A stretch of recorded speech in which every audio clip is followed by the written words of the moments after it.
Okay, so I am back from Italy and I have so many stories to tell you about what happened when I came home. So having the journey in Italy was one whole like part of this process. What I wasn't prepared for is what happened when I came home. So I came home Saturday night. Sunday was a pretty normal day, a little recovery, house things, all that stuff. Monday, what happened blew my mind. So I got right back into it. I went right back default into what my schedule used to be, being at the demand of others. And I already started caving to not listening to myself, which I just practiced for 30 days, and starting to listen to what everybody else needed or wanted me to do or what was going on for them. And so I was not driving or steering my own ship. Okay. I wasn't steering my own ship. So it took me one day, and I was like, I worked from, it's like 9 a.m. I finished at 10 p.m. I had real estate stuff to do. I had mayor stuff to do. I had coaching stuff to do. I had so many things. I had other people calling me for things. By the time I finished, it was 10 p.m. And I was like, what the heck just happened? Because that's how I used to run all the time. That was my schedule. I worked from sun up to sundown, beyond, ate dinner at 10 p.m. That happened pretty often for me. So it only was the one day, and I went to bed and I was like, this is not okay. So I took the next day off and I recalibrated and I took some time and I went for some walks, and I had to sit and decide for myself, what do I want my schedule to look like? And I had planned to redesign my schedule as part of the grace process before I got home, and it didn't happen. I had too many other things going on. So now that I was home, I was like, okay, it's time to redesign. But also, it's time to clear out what isn't serving me anymore. So, and not just serving me, I don't know that I like the phrase serving me, but I needed to clear out what I didn't love anymore, what wasn't fun anymore. And you have to love your schedule, you have to love your job, you have to love like all of that. So as I stopped and started to like get back in tune with me, it's not like it happened immediately. So fast forward 2 more days and I had knee surgery. So I was home for just a few days. I had knee surgery and it was minimal. It was meniscus surgery. So I had that meniscus surgery on a Thursday. My mom took me, which was great. I had some emotion about that because it's the first time that I'd had a procedure done, something done, and I came home and it was just me.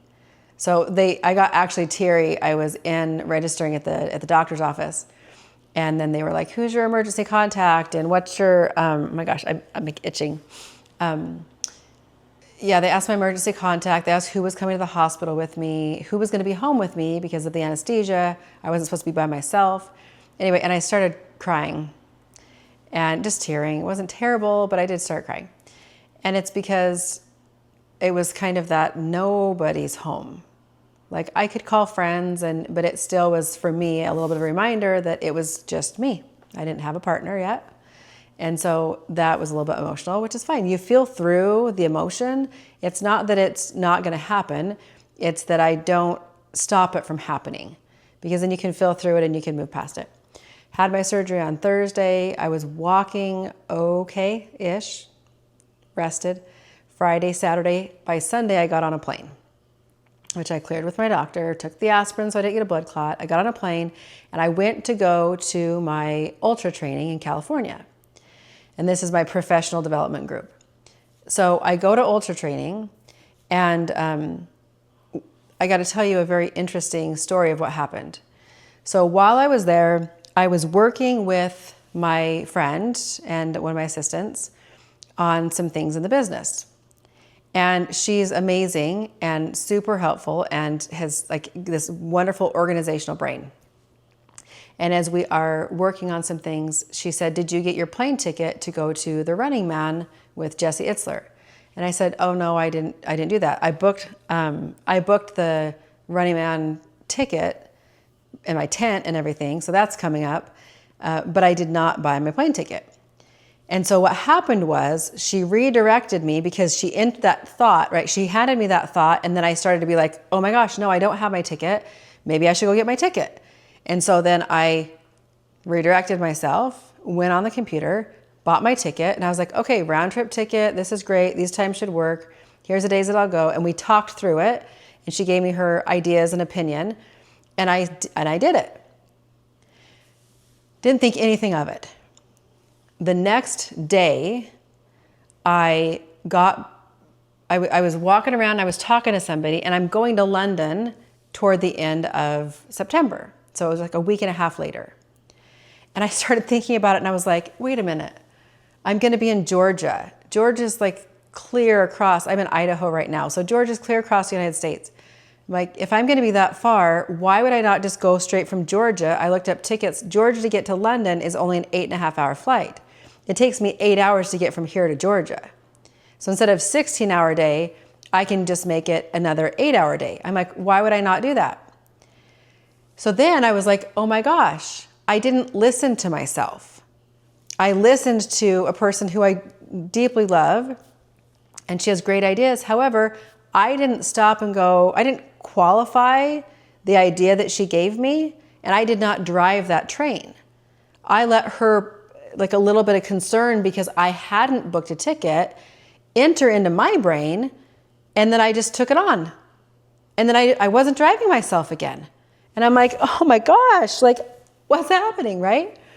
So now I've got this non-refundable ticket, and I'm going to have to just waste a little bit of money, and then I'm going to buy another ticket to go straight from Georgia.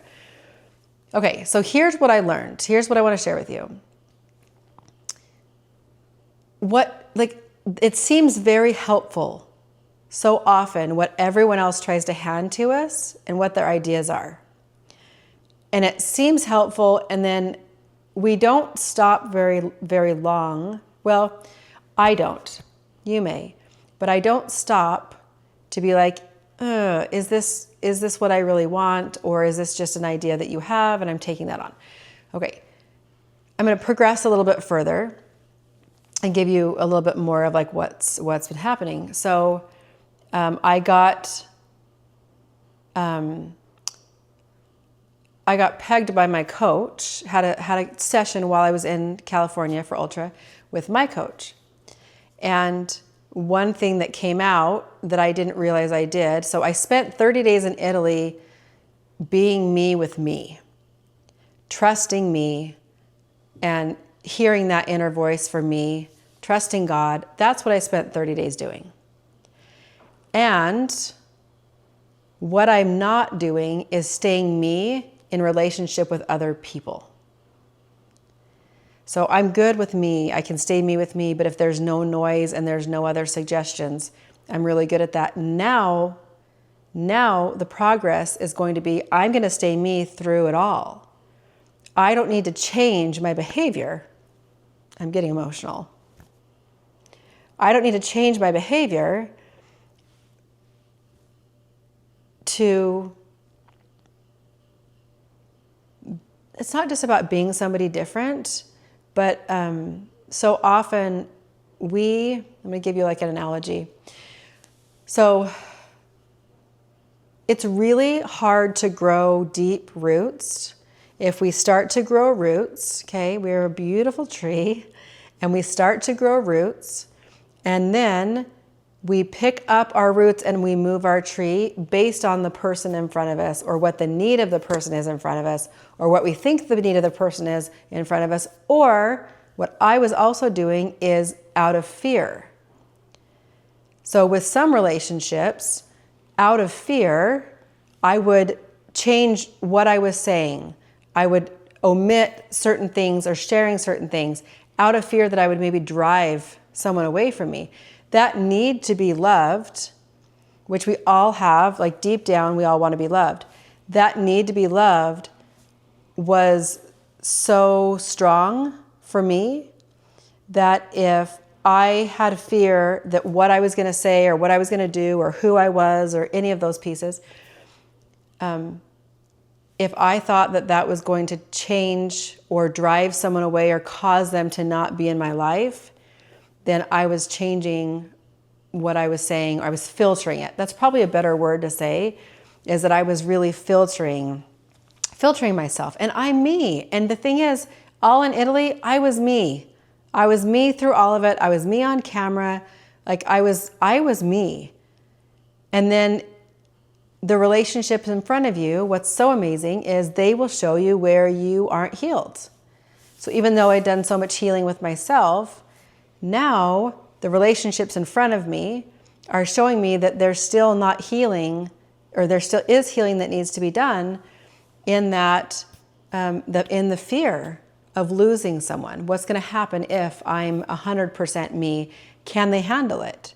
And what if they can't? And if I love them so much that I'm afraid that if I am me, that they'll go away, then I'm going to change or augment me so they don't go away. Does that make sense? So I'm just wondering, is that something that shows up in your life? Have you experienced that before? And we don't know that we're doing it, by the way. This is usually an unconscious, like every behavior starts as an unconscious behavior. And then we move from that unconscious behavior and it starts to come to our conscious awareness. And now we're like, oh my gosh, I'm doing it. And so I'm going to fast forward a little bit more. And then I'm going to get emotional.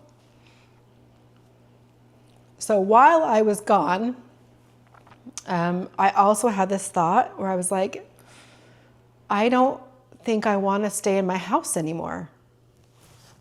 Okay. So I've been in this house for almost 11 years. I built it. I designed it.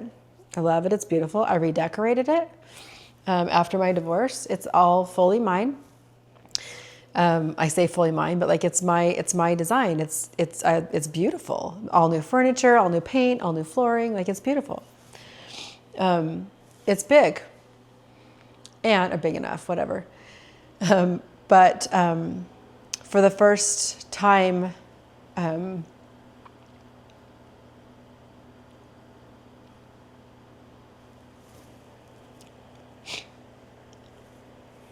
always told you I'd be raw, right? You're going to get the raw real.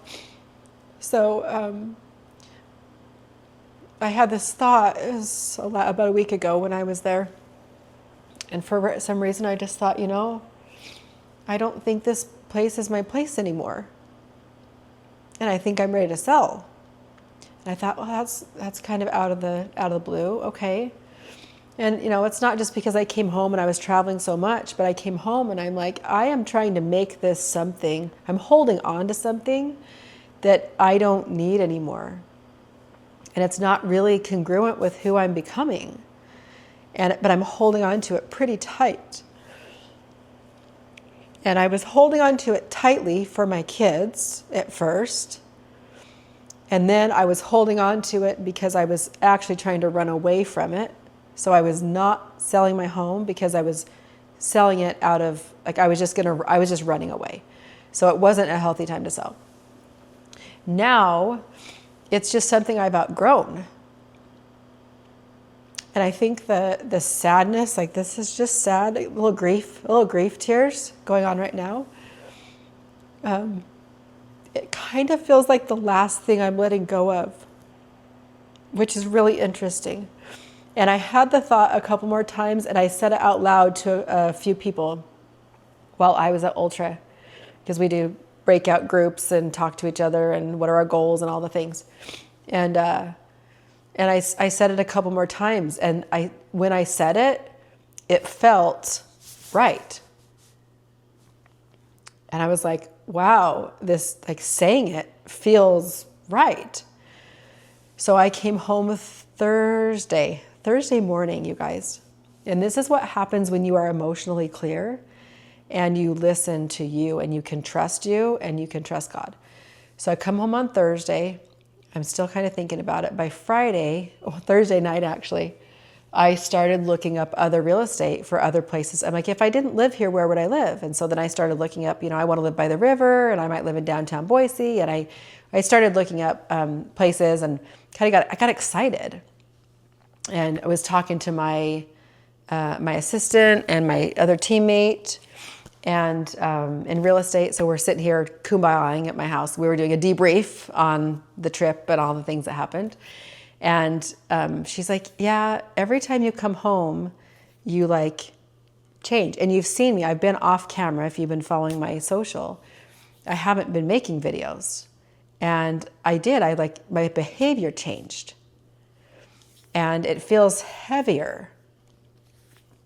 And it's just not where I want to be. And so it kind of got pointed out to me as well. Anyway, so I'm looking for places, and I thought, oh, we're going to go shopping. Yes, we'll go shopping. I'm a realtor, right? I'll just buy another house. It'll be great. Make good money off this one. It'll be awesome. So I'm looking. I found something to go look at. I also was like, I'll just fully disclose. For whatever reason, I've never done this before. I started pulling up condos because I think I want to be in like a condo. I don't want a yard. I don't want a big house. I don't want all those things. It's just me. And so I started pulling up condos in Hawaii. And I was like, wow, there's some like really affordable places out here. And I'm going to write my book, right? I need to write my book. I'm doing coaching. I can work remotely. I can work wherever I want in the world. I love the ocean. I love hiking. Like I love all of those things. So I looked up condos in Hawaii and I thought, oh, that's kind of crazy, but okay, right? Like, interesting, affordable. That's on my mind now. So the next day I started the battle. So this is part of the process. So it's like we never learn our lessons, but we do. We just have to practice them. So I started envisioning what my life would look like, what the steps would be, how to get to if I'm going to buy a townhome in downtown Boise that's overlooking the river. And so I'm like, okay, what are the steps and what's the timing? And like I start going and I'm making the plan. But it's not just that I'm making the plan. I think that I was making the plan, but as we love to do, I was micro planning everything inside of the plan. We still need a plan, but it's the micro planning that is dangerous, because in the micro planning, we don't allow for the variability of the blessings that God really has for us. And so in that micro planning, I started to feel anxious and I started to feel confused. And so I took the afternoon and I went and got a massage because my legs was super tight. So I'm like, okay, I'm gonna go get a massage, loosen up the leg since the surgery had only been a week.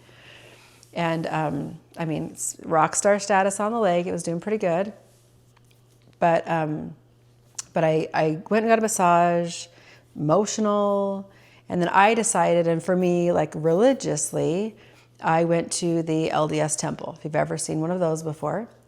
So I went, that's a place that I go fairly often, and I usually go as well when I am needing to like feel calm and I need to stop and have some direction and really like commune with God, like have a really like personal conversation. So I went to the temple. Before I went in, I was very confused. I left a message for one of my coaching friends and I was like, I just don't even know, and I don't know how this is all gonna work. And if I get a place in downtown Boise, it's still gonna be this big place, and inevitably I'm still by myself. And that didn't feel very good. So I just still be like kind of stuck in a place by myself, and it's really just moving locations. It's not changing anything, it's just moving which city I'm in, and that didn't feel right. And so I went and I sat in the temple and I cried it out a little bit, and I was like, okay, God, I'm like, what am I doing? Like, what's happening? Sometimes we have to give it up, right? And the resistance was coming from me trying to micro plan the steps of what was going to happen next. And I had a very clear impression that said, Lisa, you don't need to know. You need to know the one step. And you've trained for this. And I thought, oh, and then I had like a very calm emotion come over me, and my like nervous system, my body like was relaxed. And I was like, And I didn't have any other thoughts in my brain anymore. And I was like, oh, okay, that's right. I just spent 30 days not needing to know where I was going and knowing and trusting and watching it work out even more amazing than I could ever have imagined. So why is this any different? My whole trip in Italy was an entire trust exercise. It really was. And that's not what I planned for it to be, but that's what it was. And so, okay, yes, I'm emotional. My kids know I get emotional. They make fun of me. But it was an entire trust exercise. And so why then, when I come home, am I losing the trust? Curious, isn't it? How often do we do that? We have an experience and then we fall back into our old patterns of behavior. And so I stopped because I felt the resistance in my body where it didn't feel okay. That's what stopped me. Having that mind-body connection and feeling how your body feels, that can stop you in your tracks there if you're aware and go, okay, this doesn't feel right. Why is this not feeling right? And where's the resistance coming from? Like, what's going on? And then you can troubleshoot from there, essentially. And so anyway, what's amazing, like so amazing, is that I left the temple, and by the time I was out to the parking lot, I was excited. I was like, this is going to be so fun. Okay, now that is like really a stark difference between the hour before, it was only an hour before I went into the temple and when I came out. And I was like, this is going to be so fun. It's like a Jack in the Box. It's like going to surprise me. And how amazing is that going to be? And I don't know where I'm going to go. And you know, the other thought that had come to mind was like, the path will reveal itself. Stop planning. Like, stop trying to control it. Let it reveal itself. So I was really excited. I'm still very excited. Now there's some emotion tied into my favorite magnolia tree that I have in my yard when I sit on my back patio that like makes me feel like I'm in Hawaii, honestly. I have 2 of them. They are beautiful. They bloom every year on my grandma's anniversary of her death. I love them. I'll have to plant a new one day. My Peloton, I'm a little attached to my Peloton. I don't know where it's going to go or what I'm going to do. I'll figure it out. So that was by Friday night. By Saturday morning, I woke up. I talked to my kids, talked to 2 of them, talked to my mom, let everybody know this is what I'm going to do. Out of courtesy, I was running it past them. Sunday morning, I woke up, talked to my 3rd kid. Then I was like, here's the plan. Here's what this is the time for me. And I don't know where I'm going. And I don't feel like it's time to buy something yet. I don't know. But I'll figure it out like when it happens. Like the right path will reveal itself. And they were all completely supportive. They're like, yeah, we have our lives. They don't live here. And they're not going to come back. So really, I'm here. This is probably the painful part. I'm here like hoping to fill a space that's not going to get filled again the way that it was filled. It's part of letting go, I think, of what was and stepping into what's possible. And that can feel a little scary. It can feel a little sad, as you see, right? This is just the emotion coming out of my body. And I don't need to stop myself from feeling a certain way. I don't need to tell myself I'm not supposed to be sad. I should get a tissue. No, like you just feel through the emotion because this is totally normal and it's very human to have the emotion that's happening. So, okay, now I'm going to get a tissue. Uno momento, just a second.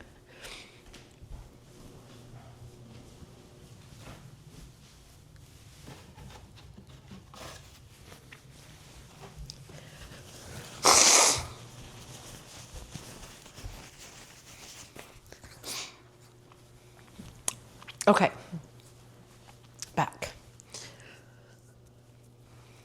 So, told my kids, After I told my kids, I also woke up Sunday morning with a thought of there's a specific person I need to tell that I'm going to sell my house to. And I'd already picked a price. I'm a realtor. So I knew, without even looking it up, I'm like, yeah, this is my price. So I messaged the person. I'm like, well, who am I to say I shouldn't tell this person? Because I felt inspired to and prompted to tell him. So I sent that message. And I'm like, I asked God, I'm like, I don't want to put my house on the market. Because as many of you may or may not know, I'm mayor in my town. So on top of all the other pieces of my life, I'm mayor. So it's going to cause a bit of a stir when I leave town and I'm not mayor anymore.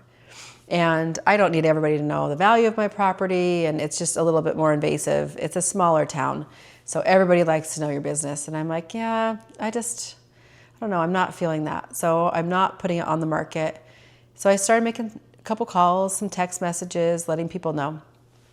It's a possibility we have a buyer. So that was Sunday. Today's Monday. So Sunday, there was another thing that happened as well, but I talked to my mom again, and I originally had said, yeah, I might move to downtown Boise and, get a condo or a townhome or whatever. And so when I talked to her yesterday, we were at church and we were getting ready to walk out, and I said, I don't know where I'm going to go. I said, I went to the temple and this is the feeling I had, and I'm just not sure, but it's going to be amazing, and the path is going to reveal itself when it's time.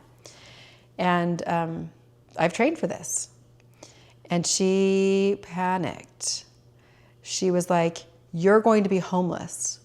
And I said, I'm never homeless. I can find an Airbnb, I can find a hotel. Like, I wasn't homeless in Italy.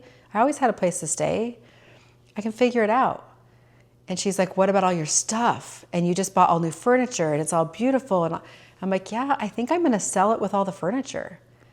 Like, I'll take my personal items that I love, and I don't know. I love my chairs, these chairs. Oh my gosh, I love these chairs I bought, but I just don't think so.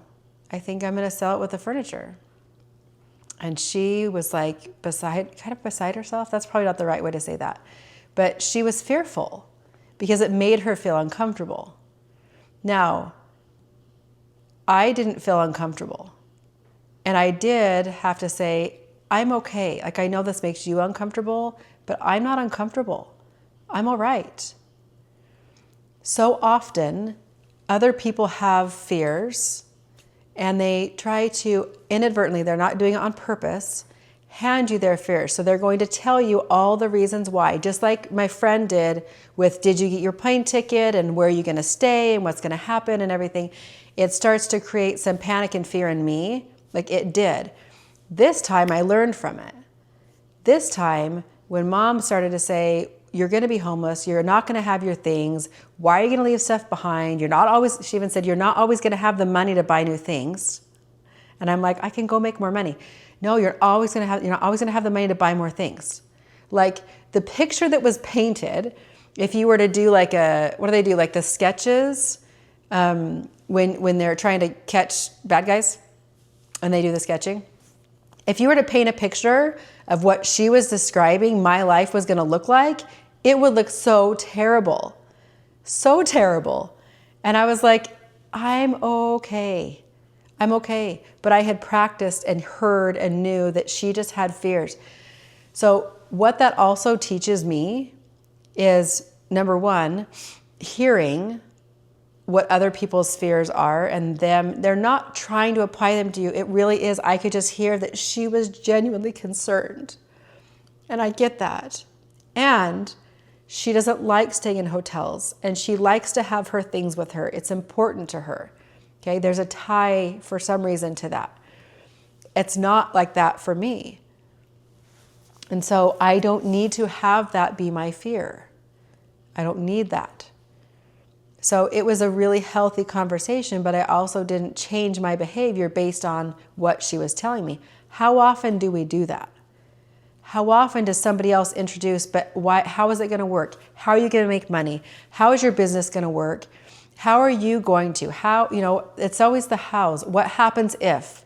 What happens if, even with my knee surgery, It's like, oh my gosh, if you get knee surgery, you're going to get scar tissue and you're not going to have the same, movement that you had before. My knee is feeling like a freaking rock star. I did 2 miles yesterday, like not running, walking, but still. They told me to go like half a mile. I did 2 miles yesterday. It feels awesome. It feels really great. I'm taking care of my body. It feels amazing. It's healing. It's just somebody else's fear based on their experience. And when you can learn to trust yourself, you start to erase needing to feel fearful. Or if you feel it, you go, oh, where's this coming from? So like for me, in changing my behavior, it happens because it's a fear of not being loved. I just need to know that. And then I don't need to change my behavior because I'm loved no matter what, right? You are loved no matter what. You don't need to change who you are to fit somebody else. You don't need to change your ideas to fit somebody else and what they expect or fear based on what they've experienced. I hope that makes sense.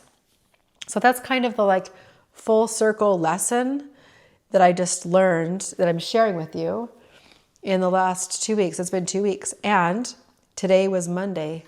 I already called I have to resign as mayor. I've been there 1.5 years. I did what I was supposed to do. I did. I stopped embezzlement, got it to be prosecuted federally. And I mean, so many things I was meant to do. And now it's time for me to exit. And I have my replacement already trained, and I already had a plan for that. And I knew at some point it was going to need to happen. So anyway, I digress is the word. So I already talked to the replacement and said, I'd love for you to be mayor next and take the last 2.5 years of my term or rerun or whatever, however we have conflicting issues, not issues. We have conflicting opinions on what the process is, but we're figuring that out. But I announced that at City Council meeting tonight that I was going to be resigning and moving. And I mean, I made that decision Thursday. It's Monday. We might have a buyer for my house already. We've got photos coming. I've resigned as mayor.